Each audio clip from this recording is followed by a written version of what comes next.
A lot happened here in Lagos within the week when the presidential candidate of All Progressives Congress and a former governor of Lagos State, Bola Tinubu, reached out to business leaders from Nigeria's private sector as he continues to plot his way to the presidency of Nigeria.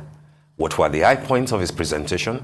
And how are his plans and programs speaking to the very problems besetting the country at this point in time? Well, joining us now to hopefully dissect these matters is Ngelale, Assistant Principal Spokesperson of the All Progressives Congress Presidential Campaign Council. Good morning, Ajuri. Truly a privilege to be with you this morning. Have you in the studio? Thank you very much. It's the first time in the studio, isn't it? Indeed, first time. All right. Thanks for joining us. Well, let's dissect the manifesto, shall we call it, of the APC. And I think that was the plank upon which the presidential candidate of your party, engaged with the organized private sector in Lagos during the week. A renewed hope, he calls it. And a lot of people are trying to interrogate that. Right. It's not trying to give hope. It's not saying that there will be change. It says that we're trying to renew hope. Is that an acknowledgement of the fact that Nigerians have been battered in the last 7.5 years, and therefore, rather than talk about change that brought the party in 2015, what your presidential candidate is suffering is a palliative. It's a kind of, don't lose hope. We're here to try to make things better. Is it an acknowledgement of a failure of the last 7.5 years? Thank you very much, Steve, for the profound question, and obviously for the privilege of being with you this morning. I think first and foremost is for us to appreciate that when we say renewed hope, it is not in any way, and we must be very, I must emphasize this, it is not in any way an indictment or a negative judgment against the administration of His Excellency President Muhammadu Buhari.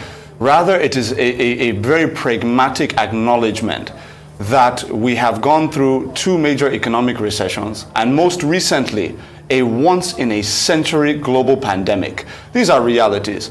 After that, after a pandemic from which the world has not even yet fully recovered, if you go to places like China and others, you would see the impact it has continued to have on the economic growth of even economic giants around the world. You now have the Russia-Ukrainian conflict creating all sorts of problems around international food security, around the mobilization of various supply chains and all of that, logistics challenges around the world. You've also seen the impact that's had on oil and gas supply and demand and availability and, of course, pricing. So it's an acknowledgement that this is the international climate in which we are currently operating, and the fact that that has brought unprecedented rates of inflation, not just in Nigeria, but around the world. This is reality, right? So we acknowledge where we are as a nation within this global context, and what we're saying to our people is that even in view of these international challenges, that we cannot lose sight of the fact that things would be much worse today in Nigeria if President Muhammadu Buhari had not done several things. Number one, massively substituted our imports with local production. So, for example, you would recall that in 2014-2015, we could not even fund our federal budgets. Why was that? It was because we were paying out $3-4 billion annually for rice imports, rice that we could be growing locally. So what Mr. President did immediately he came into office said, look, we must empower our farmers to be able to massively and rapidly increase our food production to replace these imports so that we can utilize that scarce foreign exchange that we're earning on funding our budget, building roads, bridges, airports, seaports, power plants, MSME capitalization, social investment programs, and all of the other things that he's been able to accomplish. So this is what it is. So when we look at the manifesto now, because that's what you referred to, that's right. When we say renewed hope, there are a few various elements that I think we should focus on. One is the fact that throughout the campaign manifesto, His Excellency Asiwaju Bola Ahmed Tinubu, the candidate of the All Progressives Congress, actively and very intentionally gives credit to President Muhammadu Buhari across sectors for laying a successful foundation upon which he can now build.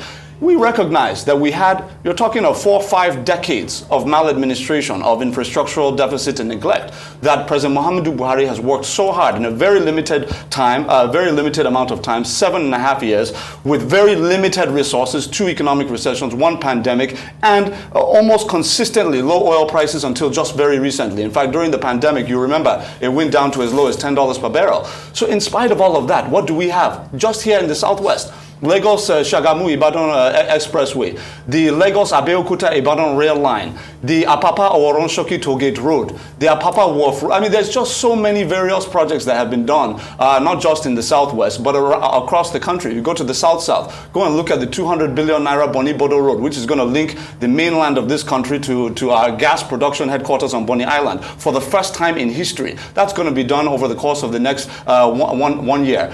Then if you go to the Southeast, of course, we have the nearly 300 billion naira second Niger bridge. Ajuri, sorry to butt in. Yes, please. If the manifesto was meant to celebrate the 7.5 years of Buhari. But that's not what it's meant for. Exactly, so it wouldn't say renewed hope. It wouldn't say renewed hope. The renewed hope to me and to a number of people is to try to send some assurance. No, but Steve, this is exactly to Nigerians. But this is exactly what I'm saying. But that's not what you're speaking to. No, I am speaking to that because I started by acknowledging that we are operating in an international climate that is dealing with a global economic crisis. That is where we are, my brother. You cannot separate Nigeria as a kind of a silo in an international community. We're in a globalized economic environment where what happens in one country affects energy prices, it affects logistics, it affects supply chains, it affects everything. These are the realities. I mean, we can't run away from that. So when we say renewed hope, we're referring to these economic realities that are now global. Whether it's inflation, whether it is the rising cost of borrowing, whether it is increasing interest rates, these are things that are not happening just in Nigeria. Whether it's currency devaluation, these are things that are not just happening in Nigeria. Just in October, Japan paid $43 billion to support its currency. In 1 month, $43 billion of its reserves to support the Japanese yen against the US dollar because of the economic crisis in the world. Nigeria is not separate from that. But the point I am making is that the notion that the renewed hope is relative to President Muhammadu Buhari's performance is absolutely false. It is against the international reality we're facing. And within the manifesto, the last point I want to make on this is that on page 5 of the manifesto, we talk about security. We publicly and very intentionally acknowledge what President Muhammadu Buhari had achieved in terms of like massive armament of the various branches of the military, new battleships and ship landing tapes for the Navy, new fighter jets and gunship-laden helicopters for the Air Force, new armored personnel carriers, drones, and small ammunitions that are being produced within Nigeria for the first time, for the Army, and all of that.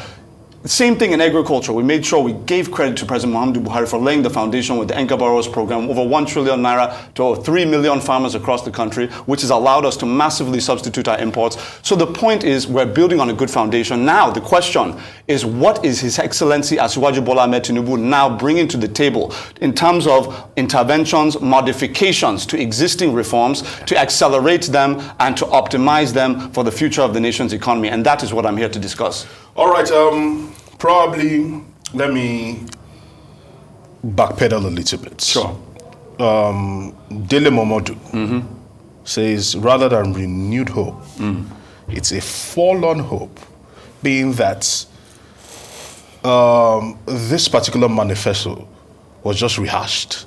Hope 93 has been rehashed to become renewed hope.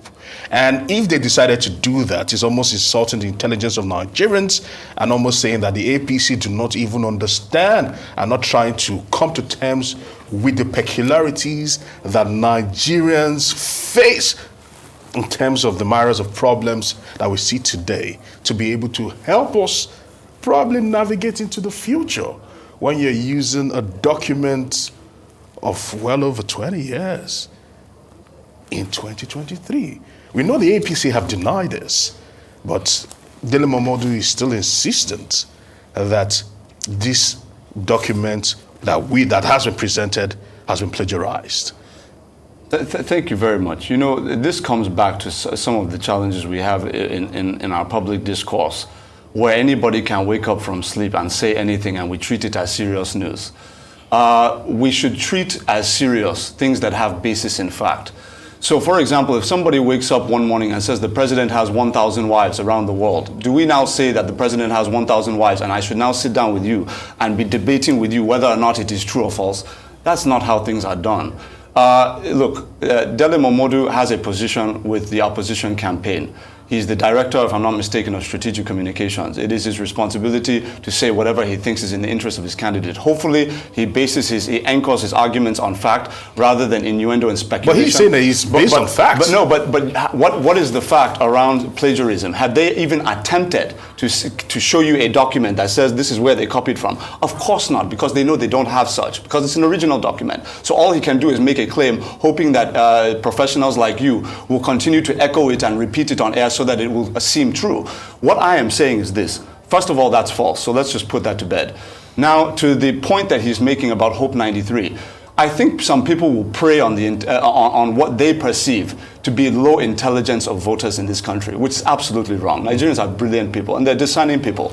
If you're somebody that does not have substance or content to discuss, they can see through your suit, right? So what we're saying is that on the issue of the notion of rehashing the Hope 93 manifesto or campaign pledge, the silliness of that claim is the fact that it is an entirely different and transformed international environment, national environment, domestic environment from what obtained in 1993. What was on ground in 1993 is not on ground today. The international realities are not the same. So the notion that we would tailor a document around a totally different international and domestic reality is actually foolishness when you think about it.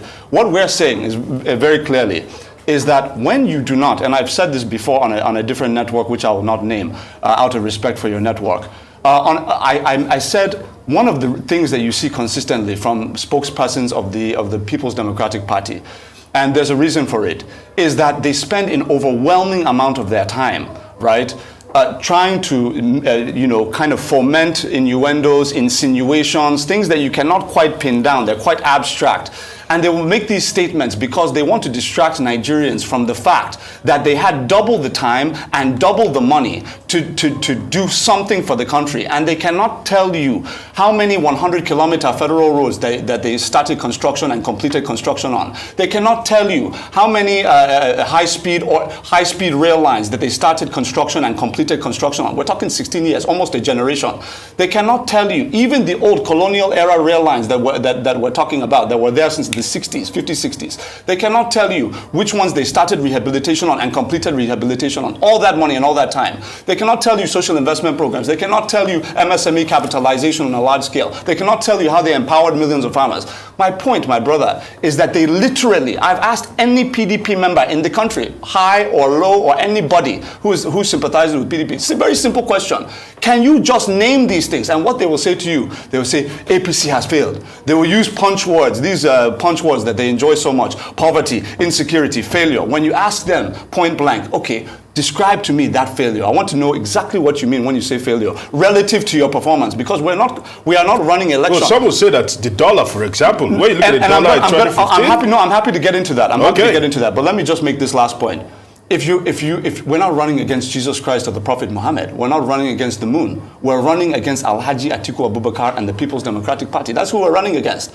So you are comparing. These are two political parties who have held power. One for 8 years, one for 16 years. Mm-hmm. One with double the money, one with half the money. You will look at the outcomes, the physical and soft outcomes of both parties. My challenge and my question is that when you assess this one that had double the money and double the time, and I'm asking you just a very basic question. Can you name these things? Not a single genius like Dele Momodu and all their geniuses that they send out to talk. None of them can tell you what they did because they have nothing to discuss. But the APC also would have had record.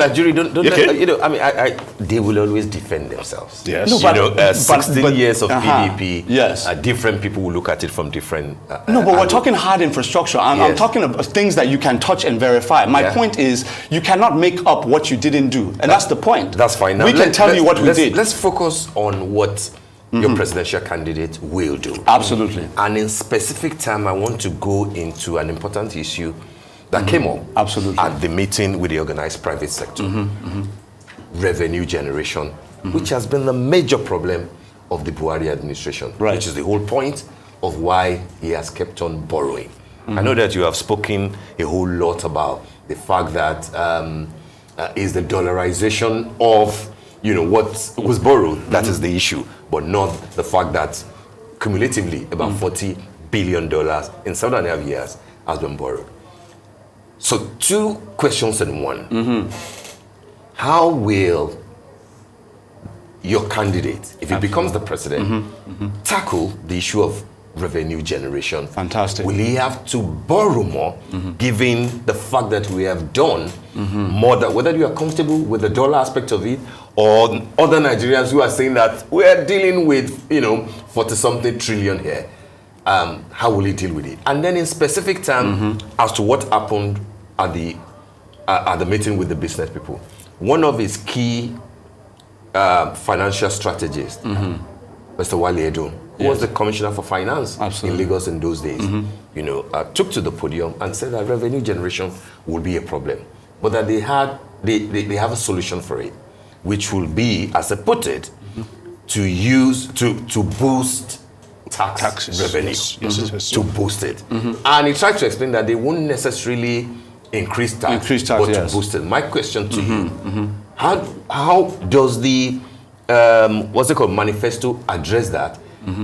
Will he import the Lagos model to Abuja of using consultants, tax consultants, to boost the revenue base of government? In other words, will Alpha Beta have a place in Asiwaju's government? I see where you're going now. First of all, I think it is a bit of a spurious attempt at a black mark on the candidate of the APC to name a name of a company that some people have said that he is aligned with, or he belongs to, or he has some sort of affiliation with, when such had not been proven in the court of law. I think that's not my intention. No. But my intention whether it's your intention or not, no, he was governor in Lagos. No, I understand what I understand what you have said.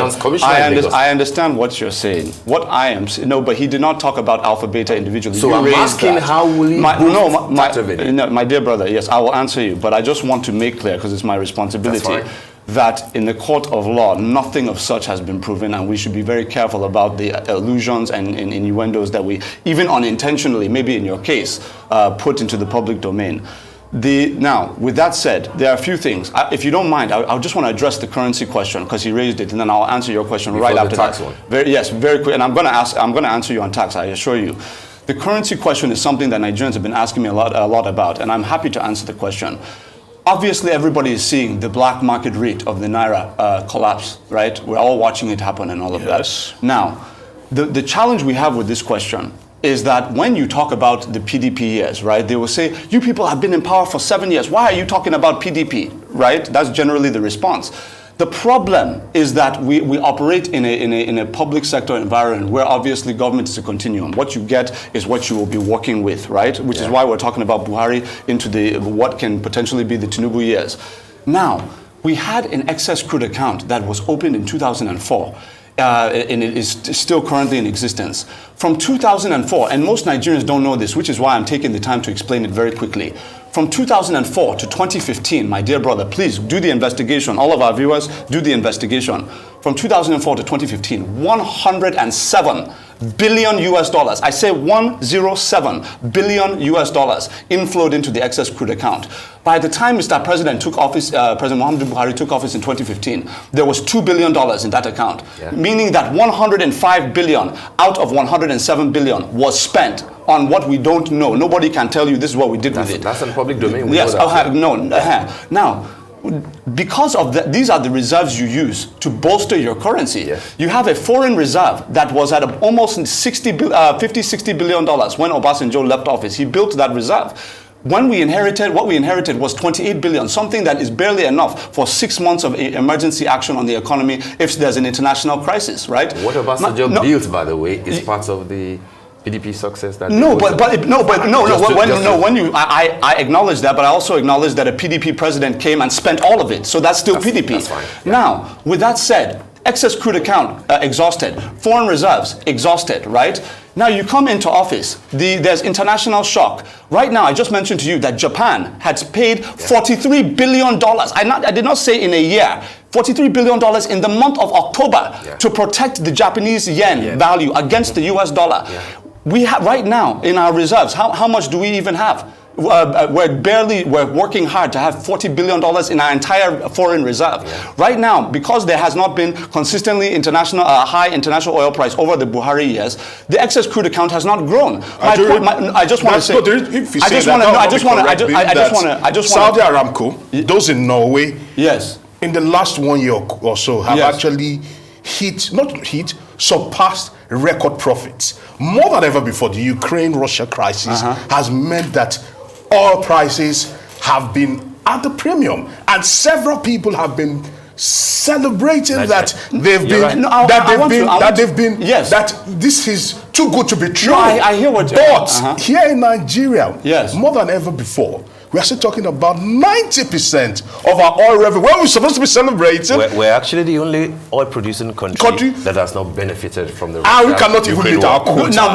Now listen. So you have to put that balance. Absolutely. Now, listen. Now, first of all, Norway's own is a bit of a different case, because they are not like us in terms of oil production and drilling. That is not where the mass of their income comes from. The mass of their income comes from oil servicing, all of the various logistics, building oil. Drilling platforms and all of that. Most of their stuff comes from servicing. When you talk Aramco, you're talking of a producer that is the most prolific in the world. You're talking of a producer that had not had the kind of decades of consistent maladministration within their state-run oil outfit that we had suffered under PDP and even under the military. So it's very difficult to apples compare such a scenario, which is why we have to be clear when we're talking about parties what the differences are. Now, what I'm saying to you is this.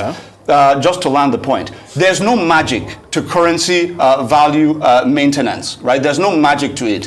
Either you have the funds to bolster your currency when things are bad, or you don't have the funds and you watch it slide. And I'm telling you that there's a reason why we do not have those funds, and that reason goes back to the fact that we spent 105 out of 107 billion for no reason, when that should have been the reserve for days like today. Okay, Ajuri, that may be valid. It's absolutely valid, but then that's just one part of it. It's one part of it, yes. Which will now go to what your candidate, again, that's the old point. Now we're going into we'll do differently. Absolutely. Because it's not just sufficient to say that if you do not have backup, what about the fact that consistently, at least all through the 7.5 years of President Muhammadu Buhari, we have run a two-way forex exchange mechanism?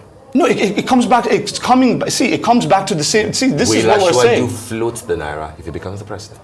Okay, so now when we talk about foreign exchange management, I think His Excellency Asiwaju Bola Ahmed Tinubu has been very, very clear that we have to.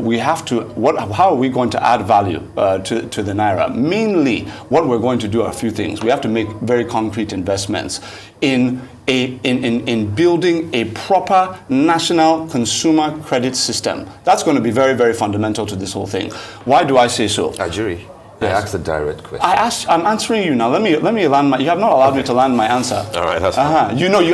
So you're saying you're asking me the question: is he going to float the naira? Yes. Right. Yes. I think he's very clear. Because you can't have I'm coming. The CBN selling at 400. Yes. And then people are waiting in the wings. He has. To sell at 800 there's nothing to run away from. The campaign manifesto says very clearly that he wants to unify the exchange rates of this country. Great. He is going to manage. He believes that we have to first of all unify it so that everybody domestically and internationally agrees that this is the value of the naira. But he believes in not a float, because there are some people that just say float the naira and see what the market's going to do with it. That's not what he believes in. What he believes in, unifying the exchange rate in what we would call a managed float. So it's calibrated. It's not a float. That's very, very important to notify, differentiate.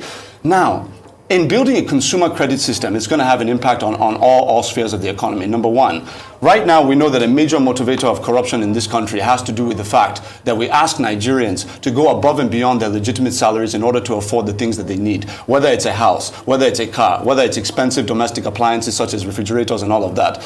What His Excellency Asiwaju Bola Ahmed Tinubu is saying is that what he's going to do, one of the first actions he's going to take in office as president, is he's going to work with the Central Bank of Nigeria to we're going to use the word encourage or incentivize the domestic money banks in the country, all the banks that we know in this country, to have a certain percentage of all of their lending to the real sector, meaning that they have to devote a certain percentage of lending to the common, ordinary Nigerian consumer who has a legitimate salary of 100,000 naira, 300,000 naira a month, etc., proven salaries that they can bring documents to say, this is my income. Okay. You now have to loan to them. Now, this is what we're talking about. For automobile purchase, we're going to create a national consumer credit system where they can go to the bank, and because of the benefits that through the CBN we're going to be giving the banks, such as new interbank settlement offers, new benefits through the monetary policy ratios and the like,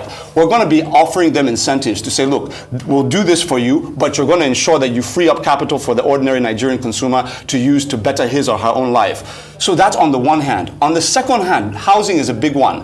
What we're going to do is we're going to create mass housing is a huge opportunity for two reasons. One, we want all Nigerians to have receive that dignity that comes with home ownership. But number two, and most importantly, you're going to have millions of Nigerians employed in building these houses. But you have to have a system. You cannot fund people to build houses if people are not off-taking and buying those houses, because that's how you afford construction. So what we have in place, and I want to be very clear with all of our listeners so that they can hold His Excellency Asiwaju Bola Ahmed Tinubu account to these promises. In housing, what we're going to do, first of all, there are three layers to this thing. The first layer is we're working with the National Assembly to totally reform and modify the current Land Use Act in the country to ensure that we streamline the process of land acquisition within the states. You know, it's a constitutional prerogative of the states to control land and access to land. So we're going to work with all states of the Federation to streamline the process of accessing land for developers, so that we don't have the situation which we have had for many decades now, where because you might have a very effective government in Lagos State, for example, that's cosmopolitan and sophisticated, they have streamlined their process of land access. But in a state like maybe Bauchi or Zamfara or Kogi or some other state, it may be much more difficult, it may be longer, more time consuming. You might have to be paying bribes in the State Ministry of Lands. What we're doing is we're going to streamline a national process so that every state, irrespective of political affiliation, will have the same process. No. Then I just want to land, this is very, very key for people to understand very quickly. I'll be very fast. Is once we have streamlined the process of both time frame and cost, right, everywhere in the nation, the second level is we're going to work with the Central Bank of Nigeria to incentivize the developers. These are the people that come in and want to build on the land that they are acquiring from the state governments.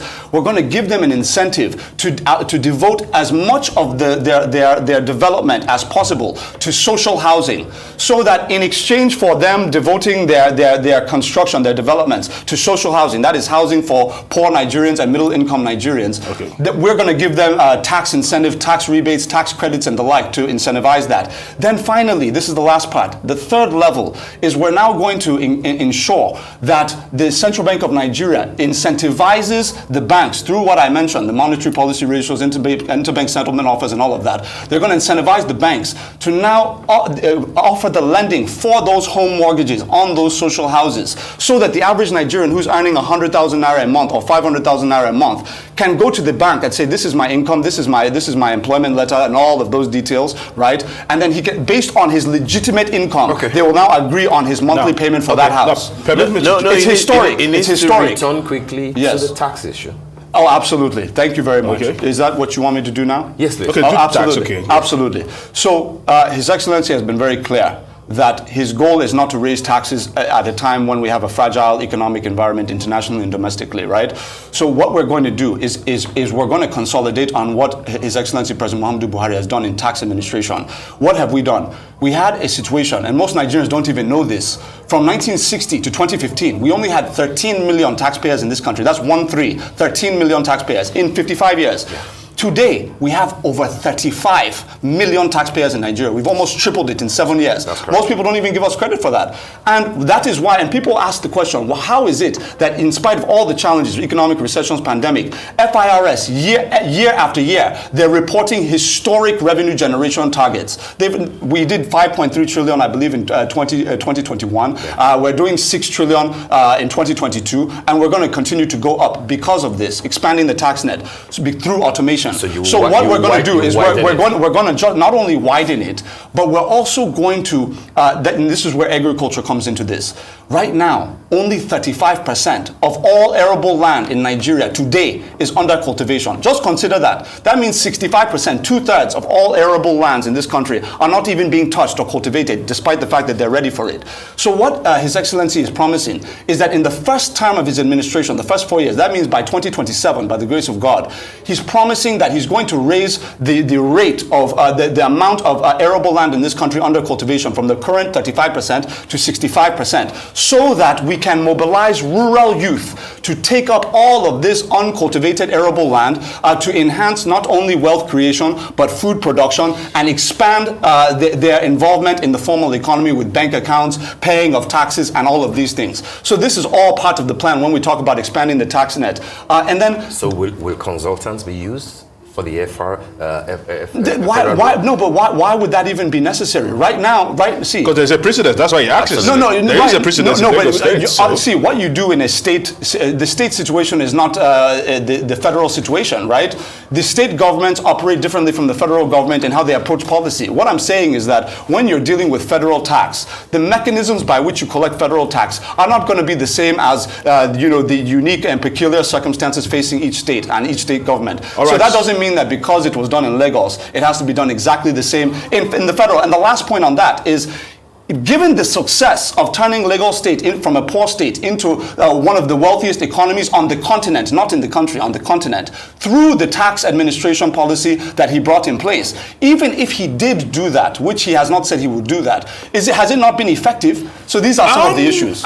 Some Lagosians will beg to differ. Because I'm not saying that he said he would do so. Like I was telling you in the morning, some will say that some Lagosians, those that have lived in Lagos, for example, I was born in Lagos, and I've seen Lagos evolve over the years. Some will say it's a glorified slum. You shouldn't even also confuse the IGR of Lagos with the GDP of Lagos. No, I'm not. But we're not doing that. For the brevity of time, the IGR is also praised. The IGR is also praised. Now, for the brevity of time, of course.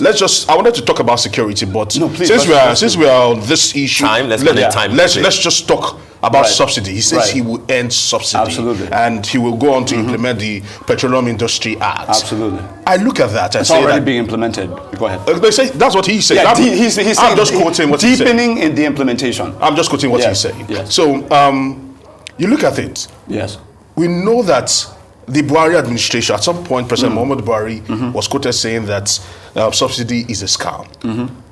A lot has changed between now and then. And they've always been moving and kicking the can down the road in terms of removal of subsidy because of the adverse effect it will have on the economy. What are the assurances that this time around, because you know that it changes everything when you take out subsidy. It changes everything. Everything. Everything. The entire all this is about the economy, and we're talking about housing and rest. It changes everything. Absolutely, I agree. For the better, in many ways. For the worse first, before the better. We'll talk about that. We have. Just quick touch on it. On the subsidy issue. Okay. Just touch on it. Yes, very clearly in the manifesto.